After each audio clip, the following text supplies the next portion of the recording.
교회 창립 55주년을 맞이했습니다. 지금으로부터 55년 전에 흰돌교회가 면목동에 세워질 때 1970년 바로 10월 18일 면목동에서 천막을 치고 첫 예배를 드렸던 것입니다. 당시에 아동부는 65명, 또 청소년, 중고등부 학생들은 40명, 장년부는 38명에서 도합이 143명의 성도들이 예배를 드리고 시작했는데 벌써 55년의 세월이 흘러 오늘에 이르렀습니다.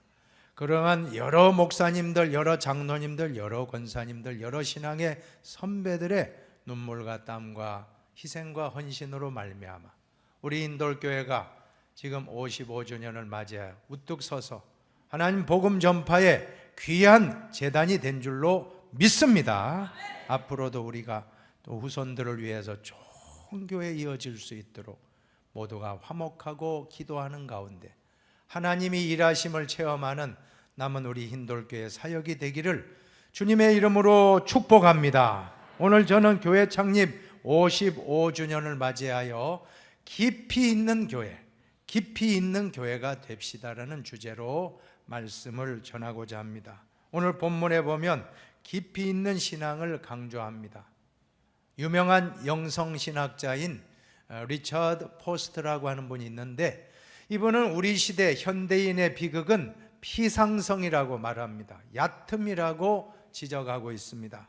그래서 오늘날 현대에 절실하게 필요한 것은 더 많은 지성인이나 더 많은 재능을 가진 사람이 아니라 더 깊은 사람, 모든 분야에 깊이 있는 사람들이 더 요구되는 시대라고 말씀한 바가 있습니다. 오늘 본문에 예수님도 깊은 데로 가라고 말씀합니다. 4절에 보세요. 말씀을 마치시고 시몬에게 이르시되 깊은 데로 가서 그물을 내려 고기를 잡으라. 깊은 데로 가라. 한번 따라 합시다. 깊은 데로 가라. 깊은 데로 가라. 깊은 곳으로 가라. 깊은 곳으로 가라. 오늘 우리에게 주신 말씀인 줄로 믿습니다. 그러면 55년을 맞이한 우리 흰돌교회가 어떤 면에서 깊이 있는 교회가 되어야 되겠습니까? 첫째는 흰돌교회는 말씀의 깊이가 더 깊어져야 될 줄로 믿습니다. 1절입니다. 1절 말씀을 같이 봉독합니다. 무리가 몰려와서 하나님의 말씀을 들을새 예수는 게네사렛 호숫가에 서서 1절 서두에 보면 무리들이 몰려와서 예수님이 전하는 것들을 말씀을 듣기 위해 모였다는 걸 알 수가 있습니다. 오늘 무리들이 그렇게 많이 모였던 것은 한 가지, 예수님의 말씀, 설교 말씀을 듣기 위해 모였음을 알 수가 있습니다. 우리 성도님들이 흰돌교회 오시는 목적 중에 가장 큰 목적은 하나님의 말씀을 듣기 위해 오신 줄로 믿습니다. 그러므로서 목회자에게 있어서 설교는 너무나도 중요합니다. 그래서 목회학에서 이 설교의 비중을 말할 때 7대 2대 1이라고 말하거든요. 70%는 설교, 신방은 20%, 행정은 10%라고 할 때 그만큼 목회의 비중이, 설교의 비중이 높다라는 것을 알 수가 있습니다. 저는 지금도 한 번씩 신학교 시절을 떠올릴 때마다 참 여러 가지 생각을 많이 하는데, 제가 신학교 다닐 때 설교의 실제라는 과목이 있었습니다. 그게 뭐냐면 2학년 1학기 때 설교학을 이수한 사람은 필수 과정으로 이제 설교를 실제로 실습하는 거예요. 교수님 앞에서 또 학우들 앞에서 15분 설교하고 5분 강평하고 15분 설교, 세 사람, 한 조가 세 사람이에요. 그 주에는 세 사람이 하면 그 다음 주에는 또 세 사람, 순번을 짜서 미리 본문을 주고 연구해가지고 설교를 해오면 평가를 받는 그런 시간이 바로 설교의 실제인데, 저도 이제 시간이 다가옴에 따라서 본문을 잘 연구하고 설교문을 작성해서 그 아차산, 장신대 뒤에 있는 산에 올라가서 나무를 회중 삼아 열심히 연습했죠. 아주 뜨겁게 연습을 쫙 하고 난 다음에 그 다음에 이제 실제에 들어갔는데 연습과 실제는 너무나 달랐던 것입니다. 얼마나 긴장이 되는지 떨리고 막 이렇게 나를 평가한다고 생각하니까 얼마나 또 긴장이 되겠습니까? 그래서 어떻게 설교했는지 모르게 마치고 내려왔는데 설교학 교수님이 한마디 하는데 한 가지만 칭찬해줘요. 뭘 칭찬하느냐 하면 자네는 눈매가 선한 게 좋다. 내 눈이 선하다는 눈매가 너무 착하게 생겼다고 하니까 할렐루야 해가지고 기뻐했는데 그 다음부터는 다 잘못됐어. 이것도 잘못되고 저것도 잘못되고 다 모든 걸 지적받으니까 제가 너무 낙담이 돼가지고 다시 아차산에 올라가서 제가 수업 1시간 빼먹고 그 당시 처음입니다. 빼먹은 적이 없는데 너무 실망해서 내가 과연 목회자의 길을 걸어갈 수 있는가, 내가 평생 설교 사역자로 합당한가 하고 너무너무 내가 낙담했다니까요. 다시 하나님 힘을 줘서 이제 무사히 설교도 마치고 또 신학교도 졸업해 목사도 되고 지금 흰돌교회 사역을 하고 있습니다만은 지금도 돌이켜보면 그때 그 교수님, 지금은 돌아가셨어요. 그 설교학 교수님이 정장복 교수님이라는 분인데 얼마나 좀 이제 말씀 잘하면 그런 거예요. 말씀 좀 잘하면 달변이면 저 사람 사기꾼이라고 그러는 거예요. 너 사기꾼. 또 뭐 목소리가 이상하면 뱀장수 아니냐 하고 막 목소리 정상으로 하라 그러 그런 식이에요. 근데 저에게도 막 지적한 것들이 이제 떠오르는데 항상 지금도 쓰라린 그 지적이 참 좋은 보약이 되었던 것입니다. 설교할 때마다 그 당시로 회상하면 다시 내가 초심을 잃지 말고 두렵고 떨리는 마음으로 아버지 나를 불쌍히 여겨. 올라올 때 항상 저는 기도해요. 다윗의 자손 예수여 나를 불쌍히 여겨 주옵소서. 그 기도하고 설교단에 올라오는 겁니다. 내가 하는 게 아니고 하나님이 해주시도록. 여러분들도 이 메시지를 전하는 부족한 종을 위해서 기도 많이 해주시기를 부탁을 드립니다. 그래서 제 자랑 같아서 죄송합니다만 저한테 교훈이에요. 제가 3년 동안 얼마나 열심히 했으면 다 올레이 받았다니까요. 열심히 했어요. 정말 열심히 올레이 받은 한 가지 비 받은 게 그 설교예요. 설교 실제. 그러니까 하나님이 나한테 겸손하라, 끝까지 겸손하라. 만약 올레이 받았다면 또 자랑하고 그러면 안 되잖아요. 설교자가 겸손해야 된다 하는 걸 깨우쳐 주기 위해서 하나님이 그때 그렇게 진땀 빼게 했고 그때 그렇게 나를 낙심하게 해서 산에 올라가서 할까 말까 고민하게 한 것은 하나님이 나에게 겸손하라고 나에게 깨우쳐 줬다고 저는 간증할 수가 있습니다.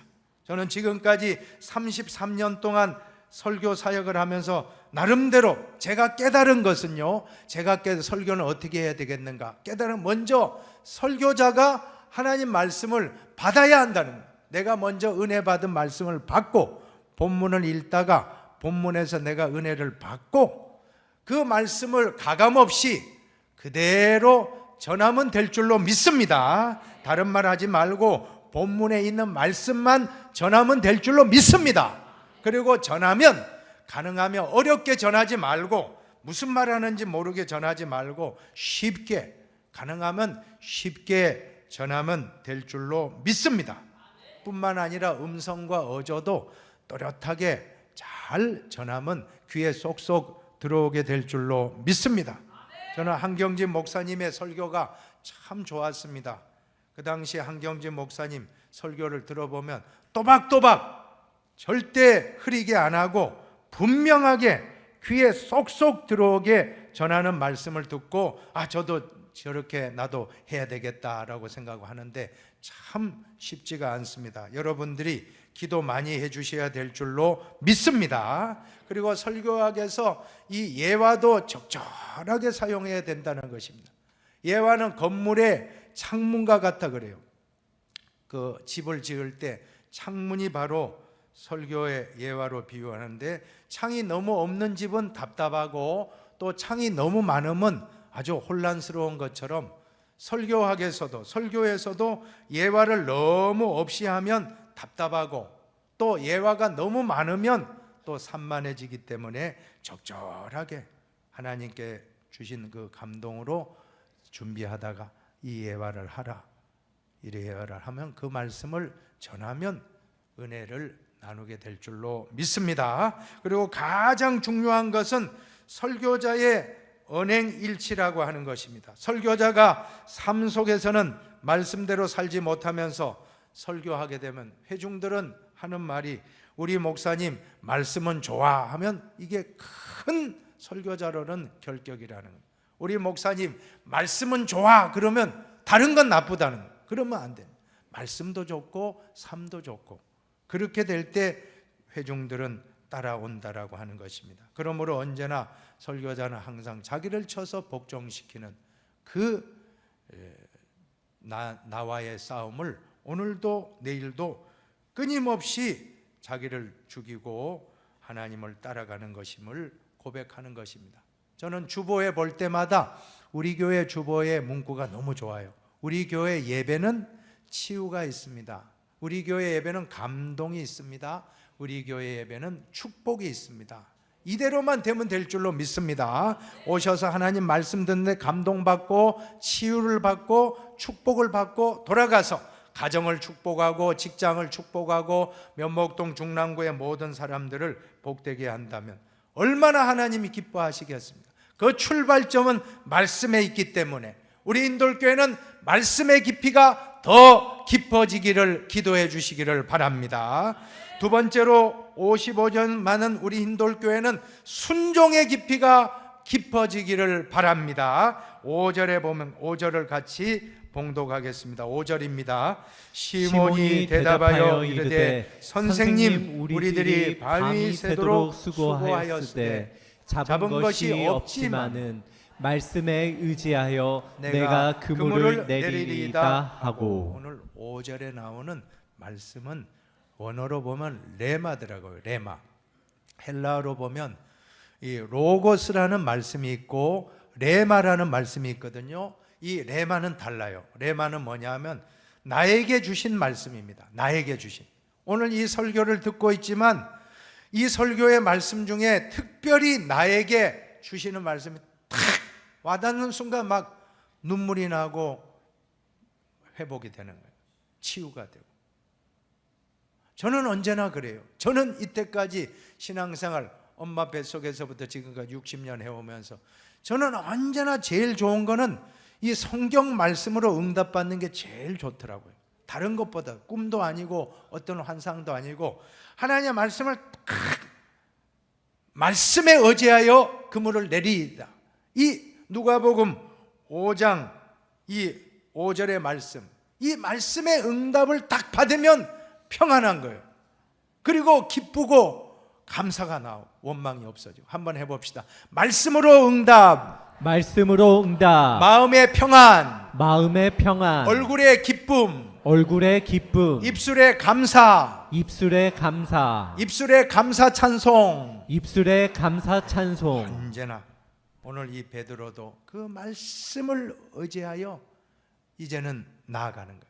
순종하는 겁니다. 우리가 베드로에게 오늘 배울 점은 레마의 말씀 받고 그 말씀대로 순종하고 있다는, 이 말씀 받고 잊어버리는 게 아니고 여러분도 오늘 하나님 말씀에 은혜 받으면 이 말씀을 가지고 가서 가정에서 직장에서 그대로 한번 살아보면 기적이 일어날 줄로 믿습니다. 근데 순종이라고 하는 것은 내가 다 이해 못해도 하고 또 손해가 나도 하는 거예요. 말씀대로 살 때 손해 날 때가 있습니다. 그러나 하십시오. 그러면 반드시 좋은 결과가 나올 줄로 믿습니다. 오늘 베드로는 순종하기 어려웠어요. 시간적으로 봐도 고기 잡는 시간은 갈릴리 바다는 밤에 잡았대요. 그런데 아침에 가라면 안 맞잖아요. 아침에 가라고 하네요. 또 이것은 장소도 얕은 데 있지 깊은 데 없대요. 물고기가. 그런데 깊은 데로 가라. 상식을 초월하는 거예요. 세 번째로는 경제적으로도 얼마나 그물 다 씻고 이제는 좀 쉬었다가 나가야 되는데 또 다시 쉬지도 않고 나간다면 경제적으로도 손실이고 또 육체적으로는 더 얼마나 피곤하겠습니까? 밤새 잡고 이제 또 쉬었다가 저녁에 가야 되는데 저녁에 가라고 안 하고 지금 가라고 하는데 나간다는 거 쉽지가 않습니다. 또 한 가지 더, 직업이 예수님은 목수입니다. 목수가 지금 이 어부에게 조언하는데 전문가에게, 어부는 베드로인데 전문가는 베드로인데 예수님 말씀할 때 얼마나 그 마음이 그랬겠어요. 그러나 내 전문성도 내려놓고 모든 거 생각해 보면 순종할 수 있는 여건은 아니었습니다. 그러나 순종하고 나갈 때 기적이 일어났습니다. 파스칼이라는 분은 믿음을 정의하기를 자기 이성을, 내 이성을 십자가에 못 박는 것이 믿음이라고 했습니다. 내 이성, 내 생각, 내 경험, 내 학식, 내 지식, 그리고 내 모든 전문성, 내 노하우라 그러잖아요. 방법론, 노하우도 다 내려놓고 하나님 말씀을 따라가는 것이 믿음인 줄로 믿습니다. 그래서 신앙생활이 무엇입니까? 신앙생활이란 것은 내 생각과 지식과 경험을 십자가에 못 박고 주님 말씀대로, 주님 말씀하신 대로 순종하며 따라가는 것. 때로는 힘들어도 이해되지 못해도 따라가면 나중에 보니까 어마어마한 물고기가 잡혀서 기적이 일어났어요. 순종하면 기적을 체험하게 될 줄로 믿습니다. 순종합시다. 우리 하나님 말씀, 레마의 말씀을 받고 이제 가셔서 직장에 가서, 교회 떠나서 이제 가정에 가서 한번 실천해 보시기를 바랍니다. 순종입니다. 그 다음에 우리 인돌교회는 협력의 깊이도 중요한 줄로 믿습니다. 협력을 잘 하시기 바랍니다. 7절입니다. 7절입니다. 같이 봉독하겠습니다. 이에 다른 배에 있는 동무들에게 손짓하여 와서 도와달라 하니 그들이 와서 두 배의 채움에 잠기게 되었더라. 한번 따라 합시다. 와서 도와달라. 와서 도와달라. 와서 도와달라. 와서 도와달라. 이것은 협력이에요. 얼마나 참 신앙생활은요 혼자 하는 게 아닙니다. 신앙생활은 구역에서 하고 남성교 여전도에 또 봉사하는 팀에서 어디에 있든지 주방팀, 무슨 뭐 로뎀팀, 또 뭐 차량팀, 안내팀 다 있잖아요, 그죠? 또 여러분들이 같이 신앙생활하면서 믿음의 친구들이 다 있습니다. 왜냐하면 주님의 일을 할 때 혼자 하면 너무 힘들기 때문에. 그러나 함께 협력하면 힘들지 않고 잘 할 수가 있습니다. 그러할 때 한 가지 잊지 말아야 할 것은 겸손하게 도와달라고 하시기 바랍니다. 한번 해보세요. 와서 도와달라. 와서 도와달라. 와서 도와달라. 와서 도와달라. 그 마음만 가지세요. 그럼 하나님이 도와주고 옆에 있는 분이 도와줘요. 나 혼자 하려고 하면 힘들어요. 교만해요. 그러지 말고 나는 부족합니다. 우리 회장님이 계시면, 남성교 회장님은 와서 도와달라. 임원들에게 도와달라. 또 여전도 회장님은 임원들에게, 회원들에게 와서 도와달라. 얼마나 멋있는 말입니까? 인생은 나 혼자 사는 게 아닙니다. 인생은 나라는 혼자와 다 다른 모든 가족과 친척과 친구, 이웃, 동네 사람들, 우리나라, 대한민국, 전 세계 모든 다른 사람이 같이 합력하여 선을 이루는 것이 인생임을 믿으시기 바랍니다.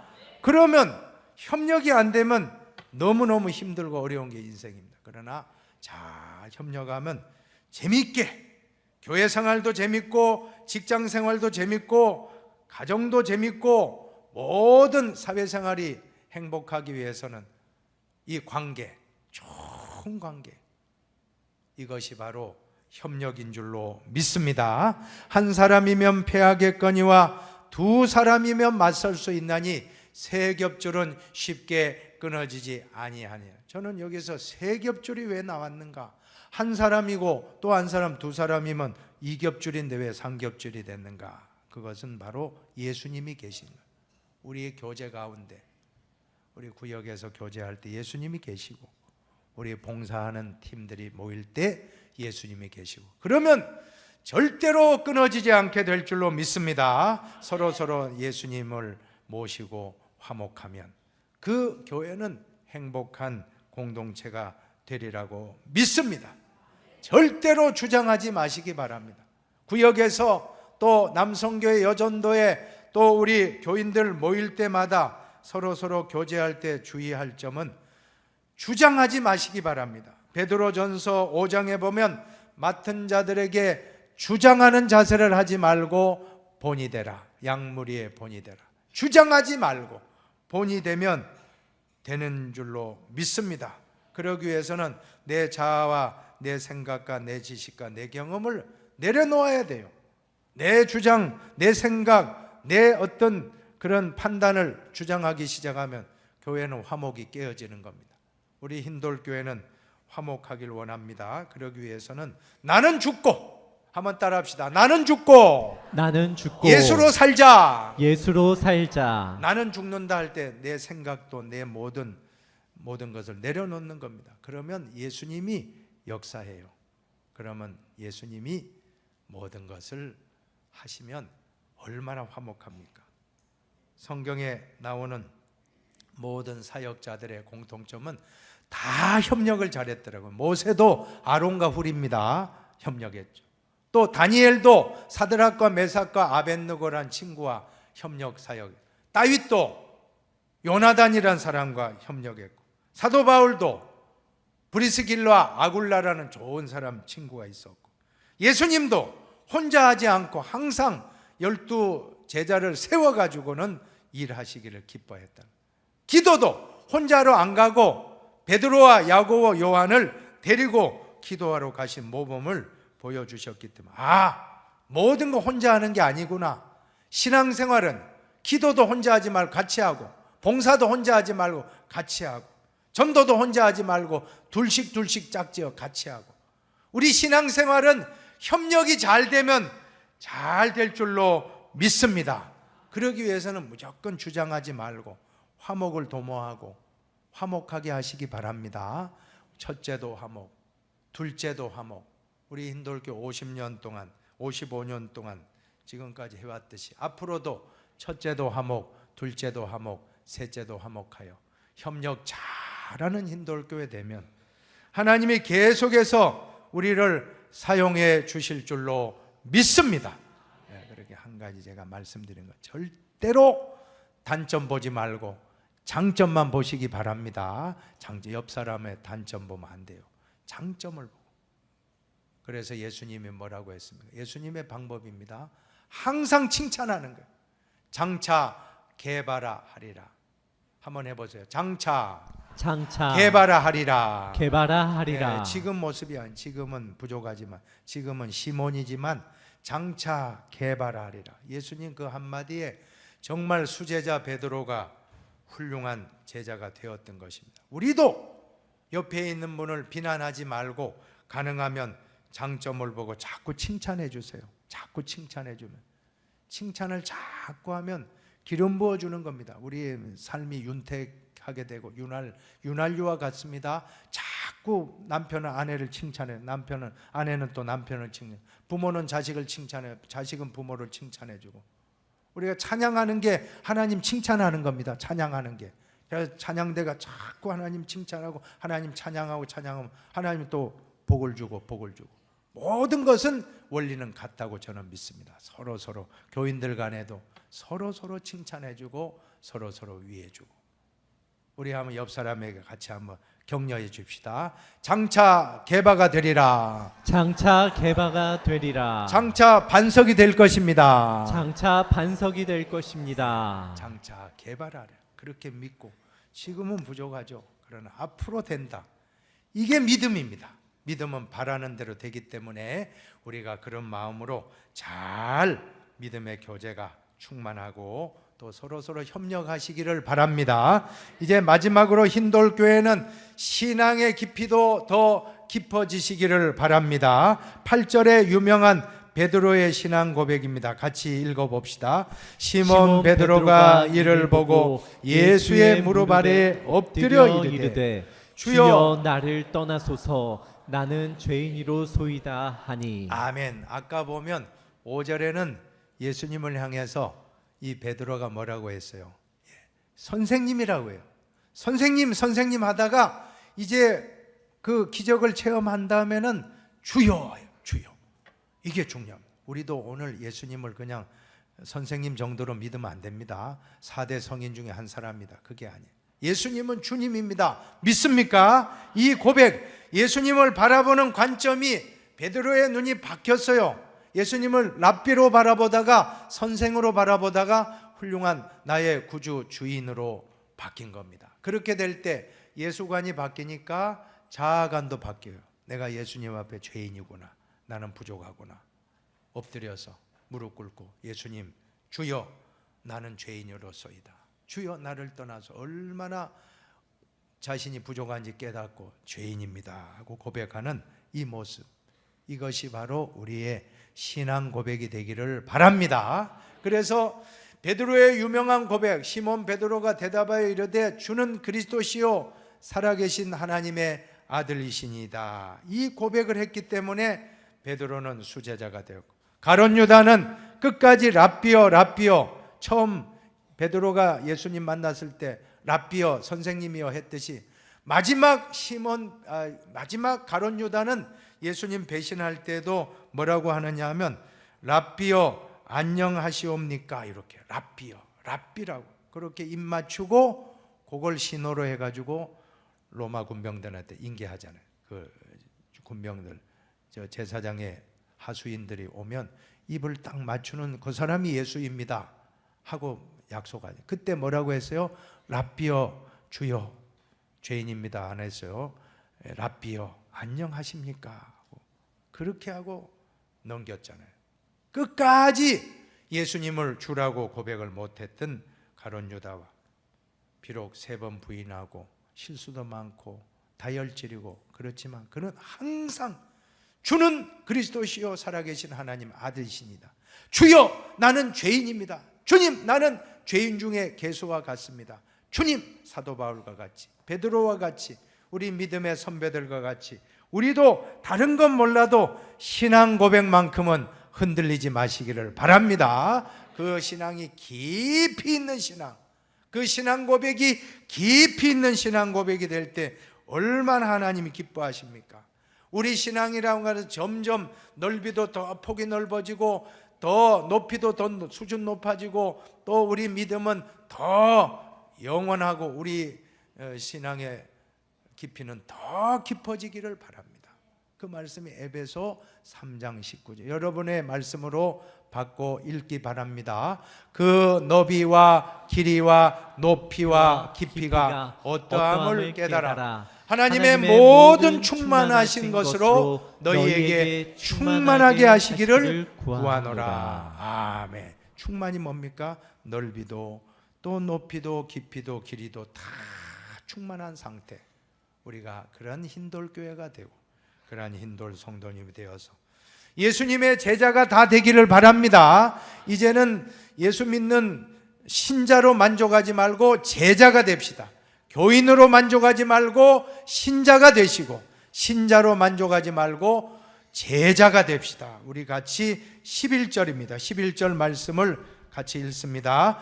그들이 배들을 육지에 대고 모든 것을 버려두고 예수를 따르니라. 제자가 된 겁니다. 제자가 됩시다. 오늘 55주년을 맞이하여 4가지 말씀 들었습니다. 흰돌교회는 어떤 교회가 되어야 되겠습니까? 첫째로 말씀 깊이가 깊어지는 교회 되기를 바랍니다. 또 순종 깊이도 더 깊어지고 세 번째로는 협력의 깊이가 더해지고 그 다음에 신앙의 깊이는 충만한 그 길이와 넓이와 길이와 또 모든 그 높이와 깊이가 더 충만 말씀 충만, 성령 충만, 은혜 충만 다 되기를 주의 이름으로 축원합니다.